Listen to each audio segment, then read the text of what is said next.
Hello, my royal lovelies. Welcome back to the channel. So, Meghan's posted again, hasn't she? She's also updated her Instagram account to now, of course, she couldn't not mention the fact that she's a duchess, could she? I was actually quite amazed that she hadn't gone as far as putting HRH in, because I don't think there's anything actually legally that was in the Sandringham agreement that prevents them from doing so. So, my prediction is that eventually they'll just start using it anyway. I don't think they should, because it can be removed from them, and I think that's what they are fearful of, because bearing in mind they still have it, they're not using it, but they still have it as part of the Sandringham agreement. They do use it on legal documents. So for now, the HRH is not there, but I can envisage a time when she's going to stick that on as well, and just think, oh, to hell with it.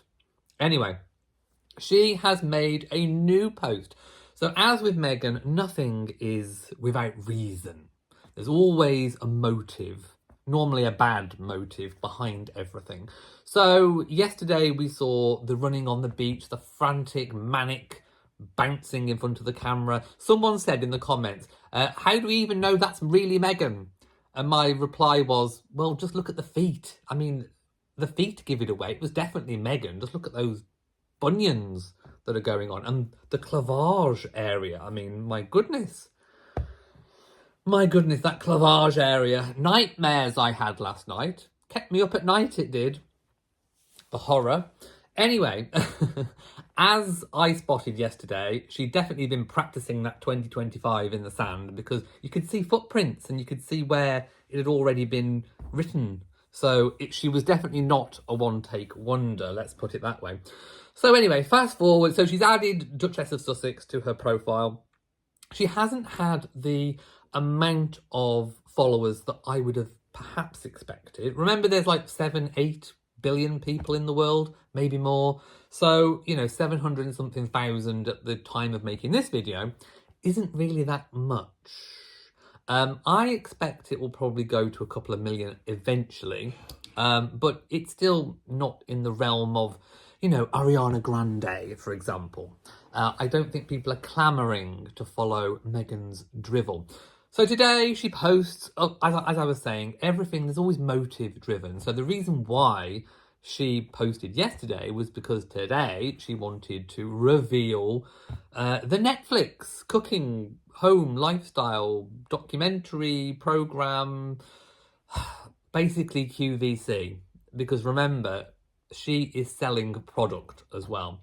So the Netflix show is just a vehicle for her own self-promotion and her business, American Riviera Orchard, which has not got off the ground yet. The last I heard was she was still going through issues with the name of the business, that she couldn't even use that actual name. So we'll have to wait and see, I think, what comes of that. But anyway, she has teased, I wish she hadn't teased, to be quite honest. She's teasing us with the Netflix promo, and it's just as I expected. It's sickly. It's very, I would say, in terms of how the UK and the US do those types of reality shows, I think in the UK our reality shows are a little bit more gritty and earthy. One example I would have is if you look at the different versions of, for example, The Traitors, the US version and versus the UK version, very, very different. Exactly the same format, same castle, but Americans like to use celebrities a bit more in it, whereas in the UK it's like real people. Just the way that things are edited and shot and sort of produced is very, very different. So I don't think it's going to translate, that style is going to translate to the UK audience. I don't even think it's going to particularly wash with the US audience, to be that honest, but it is more US than UK. You can definitely see that difference. It's very, what I would call cookie cutter, sickly sweet. The only problem is we know that Meghan is not sweet. She's anything but, I've just seen my fly away. She's anything but sweet. So it doesn't really go really with her image. We know what she's done, and Harry, to her late Majesty and the late Duke of Edinburgh when they were dying, bullying them effectively, trying to sort of railroad the royal family into submission. Didn't work. then, and it's not going to work now. So anyway, it's too late. It's too little, too late for Meghan. The style of it is too sickly sweet. I can't watch that. I mean, just watching that, was it a minute clip of the Netflix documentary series, whatever you want to call it, was enough.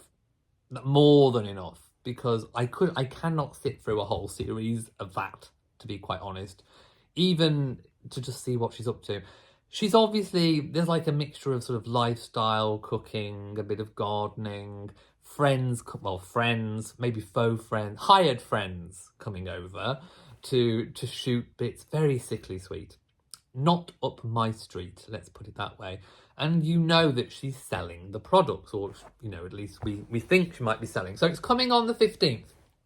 There's a note for your diary. Make sure you're washing your hair on that day. Make sure you're out.